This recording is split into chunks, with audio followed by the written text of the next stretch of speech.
Welcome to the Sports Card Lessons Podcast. I'm your host, Big Ken. Whether you're watching on YouTube or listening on a streaming service, please like, subscribe, and hit that notification bell. You'll be notified whenever I drop any new content. Welcome and thanks for being here. Happy Passover, happy Easter.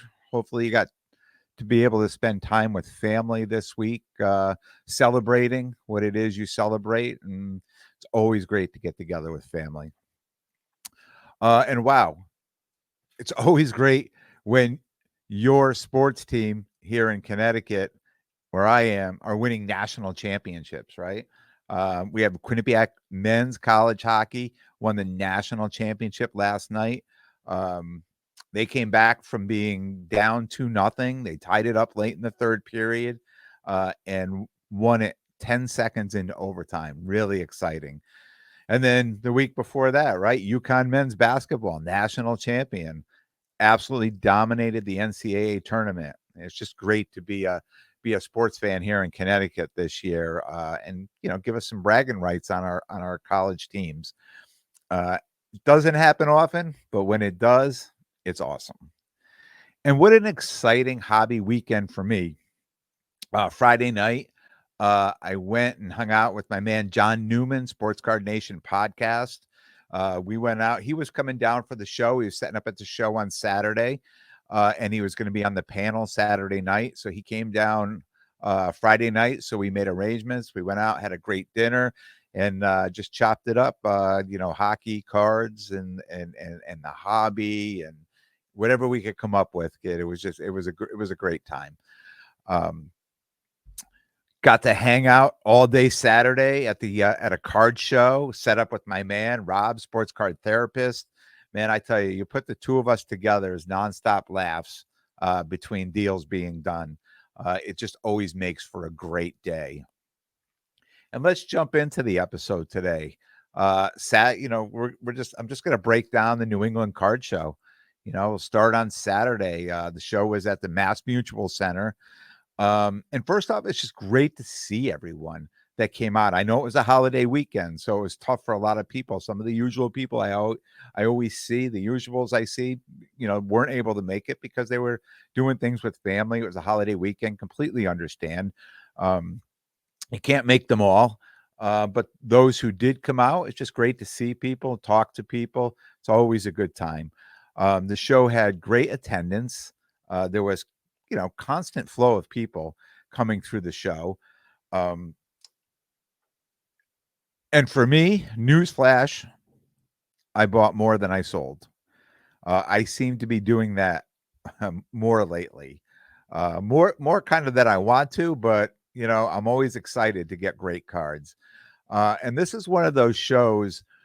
I think the attendees were selling more cards than the dealers, right? And I talked about this, this particular show, Know the Show.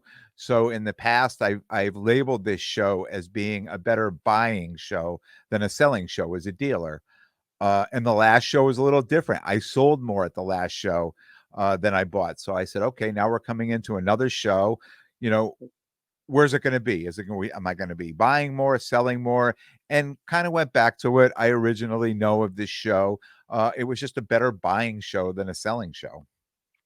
But that's not a bad thing. Like for me, that's not a bad thing. And I'm going to get into my pickups and being able to do what I did at the show. It was definitely a successful day. I was able to get pickups for my PC. I was able to pick up a card for National, and I was able to pick up a card that I can, drop right back in my case. And as we go through the episode, I'll talk about them. I started out the day doing a deal with my man Jordan at Zips Cards, and I just want to talk just briefly about Jordan. I mean, I met him. I was a dealer when I just jumped back into it and started setting up. I met him at local shows. He strictly was doing soccer at the time. And we just became friends. We would start messaging. We would talk. We ended up at some of the same trade nights, outside of the shows. And then he kind of took me aside and questioned, talk about maybe he was thinking about setting up and things he was thinking about doing more in the hobby, just getting more involved in the hobby. And then he took a little bit of a hobby break. And then he came back, a month or 2 months later with a whole new plan. And he came back a dealer, a buyer, is grading cards, and all, you know, for me, it was just great to watch his hobby evolution, right? Just to where I met him, where he started, and where he is now. And we had talked about things like this along the way. And I've talked about this. I get a lot of messages from people who talk to me about setting up and wanting to start setting up and things like that. And I talk to a lot of people at the shows the same way. And I'm not gonna say by any means I was mentoring him, but I was always there to answer questions for him, and it's just nice to see where he's gotten to today, as a dealer, and not only as a dealer and a friend, but somebody that, I'm making deals with now. Um, and we did a deal. He was my first deal of the day. Um, we packaged a deal. I had a Justin Fields, this retail red uh, SSP. It was a raw card that I had picked up at the Clinton show. So I threw that with some cash in, and I picked up a 2017 Mahomes rated rookie. It's a BGS 9.5, which is a card that can drop right into my case. I'll hold that card up.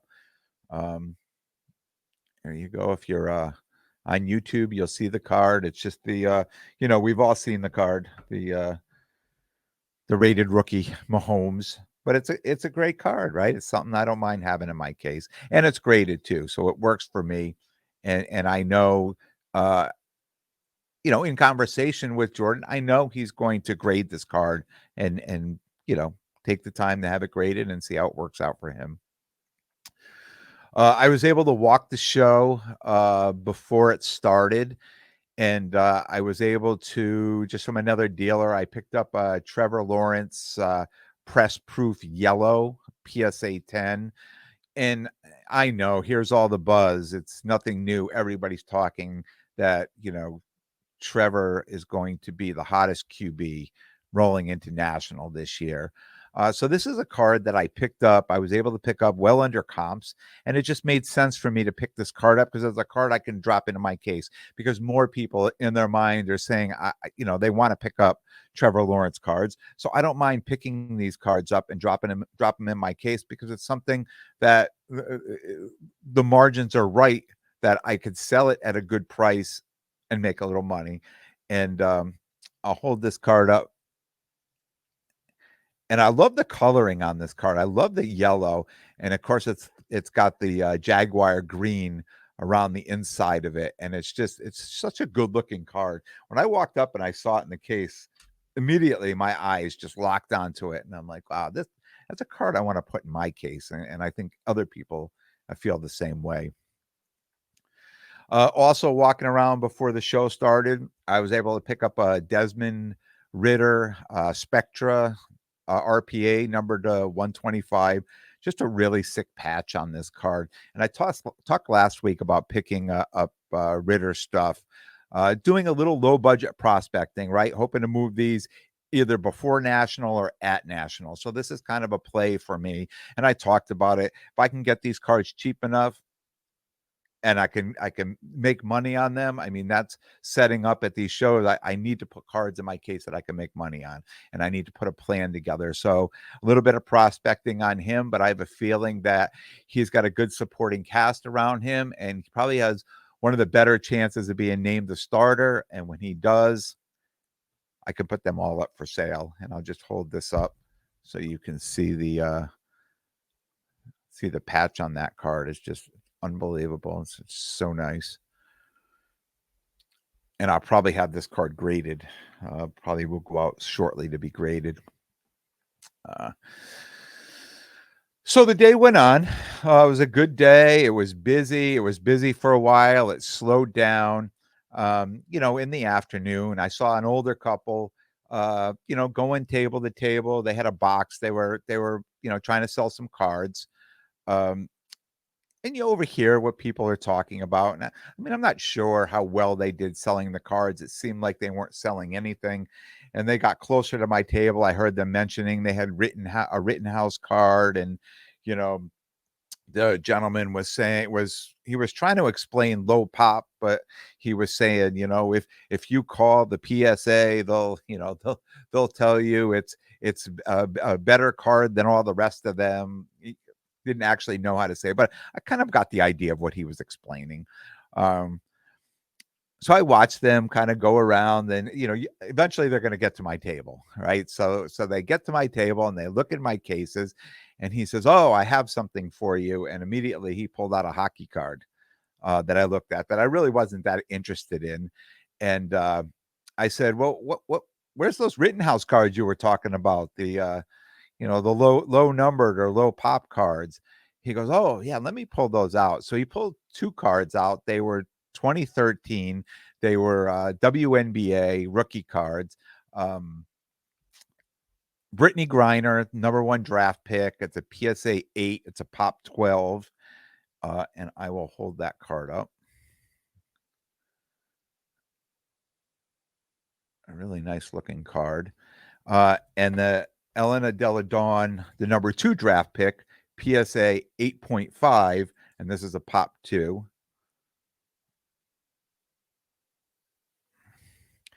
And when he pulled them out, I was really excited. I mean, I love this, the women's sports cards, soccer, basketball. Um, and I said, "Hey, how much are you looking to get for these cards?" And of course, we had to get into a whole conversation. Um, but what he was looking for in the cards were just too in my opinion, he wanted to get $1,200 for these two cards, and they were just way over. The problem is they're older cards, they're low pop cards, and there's no recent sale of the cards. Um, I don't mind paying fair price for them because I'm getting them for my PC, but I'm certainly not going to pay overprice, and the 1,200 was way overpriced. Um, So I talked a little bit about maybe, trading cards with him. And I quickly realized that they were from upstate New York and they were on their way to the MGM casino and they needed cash. They weren't looking to pick up any other cards. Um, they were looking for cash.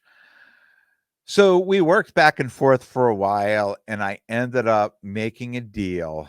Uh, and I kind of explained to him too. At first, I don't want to sound like I'm pressuring him into like I'm the only guy in the room that's going to buy the cards. There possibly could have been other people interested in buying the cards. Um, but I said, "Look, I know I've watched you walk around. I've watched you pull cards out of your box, and I watch you not sell any of the cards." I said, "So you probably get an idea of what most people at this point are asking for the cards. I'm not sure what else you were trying to sell besides the hockey and the basketball, but these were the only cards that I would probably be interested in, and I would buy them for myself. They would be my PC cards, and if you were looking at cash, I could just get to half of what you're looking for on the cards. And I don't want to waste a lot of time back and forth because if you're really stuck on that 1,200 mark, then we're way too far apart. I would be more comfortable around 600 to buy these cards, and I think that was a fair offer for both those cards. And we ended up getting a deal done, and I think they were happy at the end. They were smiling. I was happy. I got some cards to go in my PC. Um, and again, I've talked about this, not only going to my PC, but a couple low pop cards. So I was pretty excited about that. Um, so later in the day, move on to my next pickup.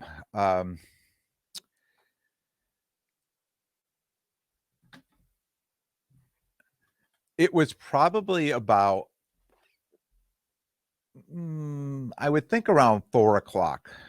And I had been thinking because trade night and the panel that I was going to be on at the Basketball Hall of Fame, all was happening from 6 to 7, and then trade night was starting at 7. I felt a late rush was going to come in. Because the last time we had this show and there was a panel and a trade night, I knew I did most of my business, most of my sales came late in the day. So I was hoping for that, and it got to be around 4 o'clock, and it didn't seem like anyone new was really showing up. So I started thinking, maybe I should just pack up and head over early, maybe grab something to eat and head over. I decided, you know what, there's no need to rush over there. Maybe I'll make a last minute sale. Maybe something will come up. Maybe another dealer who's packing up will stop by. So I just decided to stay. And right about 4:45, guy comes to my table with, with a box of cards. He says, "Are you buying?" "Absolutely." "Well, take a look." So one of the first cards I pulled out was a Bill Russell auto card, and I knew my guy Rob would be completely interested in this card. So I called him over. I said, "Hey, check this out." So while they were making a deal, I was, going through his box, checking out his cards. And I came across a 2020 Panini Select Joe Burrow Maroon Prism PSA 10. So when he was done with Rob, I worked out a deal with him. The guy was super easy to make a deal with. And it was a card that I would pick up and put in my box to go to National. So again, this is a 2020 Panini Select Joe Burrow Maroon Prism PSA 10, and I will hold that up.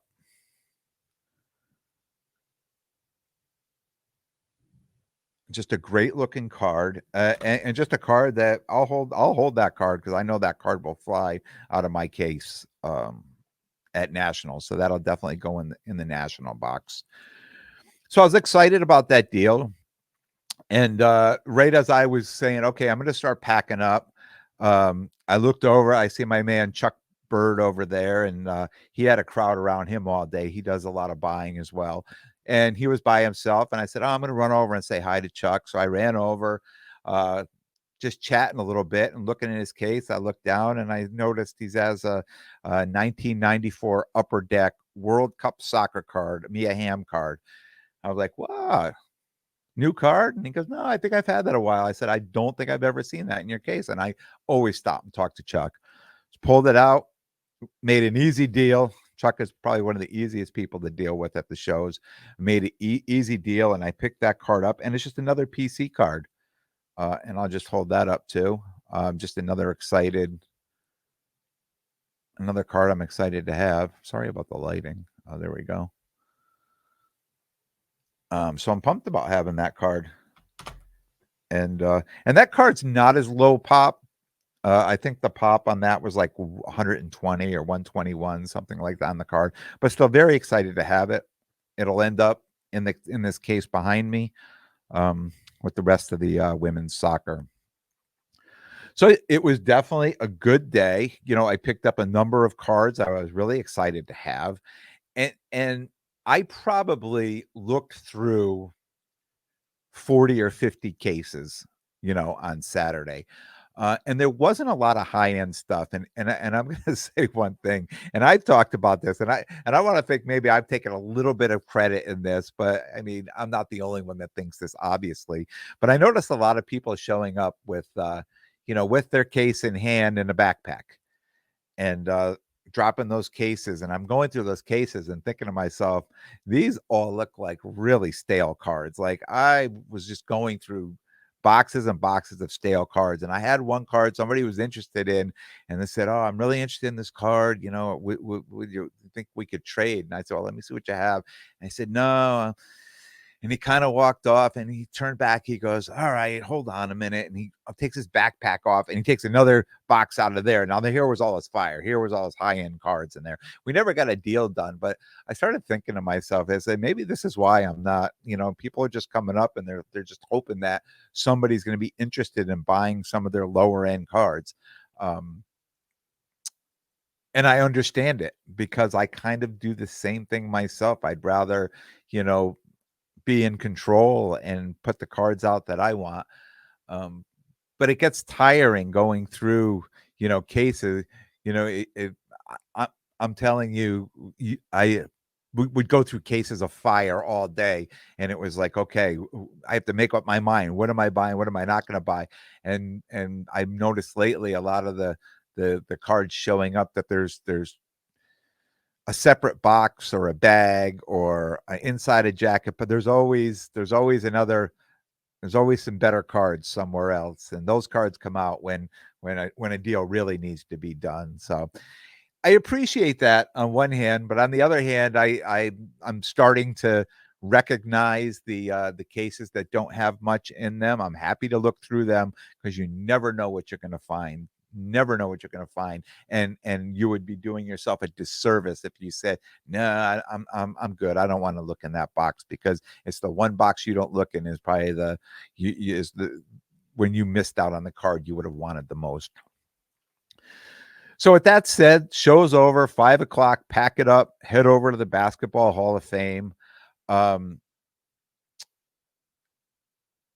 all the guys that were coming over for the panel, it was great to meet these guys in person, right? I've communicated with almost all, and one I know I didn't, but most people I've communicated either through Instagram or email or text, just one way or another. I've reached out and I've communicated with the people that were going to be on the panel. But it's so great to meet people in person, and if you're in this hobby, it happens a lot, especially if you get to go to national or the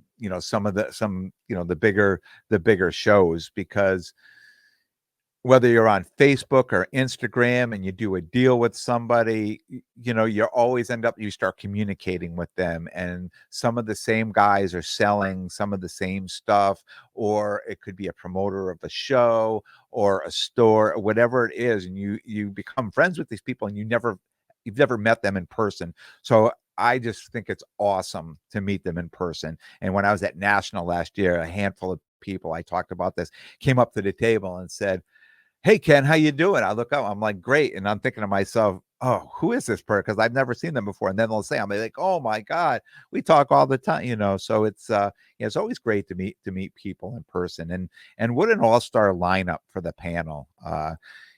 Rob, sports card therapist, he put this all together and he emceed it. Just did an awesome job doing it. Jonathan, basketball card guy there, really great guy. I mean, they're all really great guys. Mike, MC Sports Cards, Chris Costa, Card Vault, John Newman, Sports Card Nation, and Jake, 90s B-ball cards. It was just a good time. I think the show would have the panel audience would have been even more better attended if it wasn't the night before Easter. But there was still a decent crowd there, and I know it's circulating now online, and if you can go out and find it, it was great. I mean, just the information that was coming, I was in awe. I mean, I was honored to be part of this panel with the rest of these guys, and just some of the information I could put out there was just great information for anybody, whether you're just starting out or you've been in the hobby for years and years. It was really great information, great conversation. So that's how my night ended. I never ended up going into trade night because it was an exhausting, 2 days with Friday night and then all day Saturday and Saturday night. And then, not a long drive, but a little over an hour drive home from there. And I knew I wanted to get home to watch the Quinnipiac national championship game. So that's where my night ended. But overall, the show was a success. And on a buying end for me, it was a success. I sold some stuff too, and just whatever I sold was reinvested back into the day. But that's okay. Some of these shows you go to, you talk about the national, and I talk about this a lot, and you're going to hear about this a lot moving forward, all the way up to July, right? But it's like the Super Bowl of the hobby. And if you think about it that way, the teams who, no matter what's happening, September, you've seen teams, like the Patriots go 0-3 and then come back and, end up winning a Super Bowl. So it doesn't matter where you're starting from and how you start and what the shows look like. You could have really great shows, you could have really bad shows, you could have good buying shows, you could have good selling shows, right? But it's all like working on what you're working on just to get, to national. And I think after national, right, it's almost like a reset in the hobby. And whatever it's going to happen happens, and then it's like a new year, and you move on. So right now, everything we do, or these shows that we show up to that are a good buying show, I'm gonna try to buy things to put in my box that I'm gonna be taking to national. Um, Also keeping in mind, I have a PC, so I don't mind picking up some PC cards when they come up, and it seems like they show up. It almost seems like every show I do, a PC card now shows up all the time, which I'm excited about. Um, I seem to be finding more and more cards now that I can put in my box for national, and I can be very selective about what I'm putting in my cases too. Only gonna be picking up stuff if I'm going to be buying a card to drop in my case, it needs to work for me, right? And I'm learning. No matter how long I'm doing it, still learning because this hobby is always changing. It's forever changing, and the people who are hot today may not be hot tomorrow, right? And if you can forecast who do you think is going to be hot next week, next month, in a few months, going to national, whatever. If you forecast correctly, it could be very successful. And the more you do it, the better you're going to get at it. Um, so every show, whether it is just a really big show, a great show, or just a little show, if you get out, if you've got a plan and things to do in the hobby, whether you're a dealer or just buying it to sell online or things like that, you really don't know what's hot and what's selling unless you really get out there. They talk about having your finger on the pulse of the hobby, and just going out to these shows and just having these conversations and talking to people and hearing everybody's opinion, and it helps you, formulate your own, and helps me put a strategy together, right, for what I'm doing and what I'm moving forward, what I'm planning on, what I'm getting at. So it's an exciting time right now. It's really an exciting time in the hobby. Uh, you've got some stuff just coming to an end, some stuff just picking up, everyone looking forward to national. You mentioned national, people's faces light up. They're just so excited for it. And that's what we do. It's just getting ready. Every week is like a game, right? It's like a game in your league. That's just getting you ready for the big game, to prepare for the big game in July. So with that said, I'm going to finish it here. I'll be back Thursday with another episode. I want to thank everyone for tuning in. And if you like what you hear, please definitely subscribe, and most importantly, tell a friend and spread the word. And until next time, take care of yourselves and everyone around you.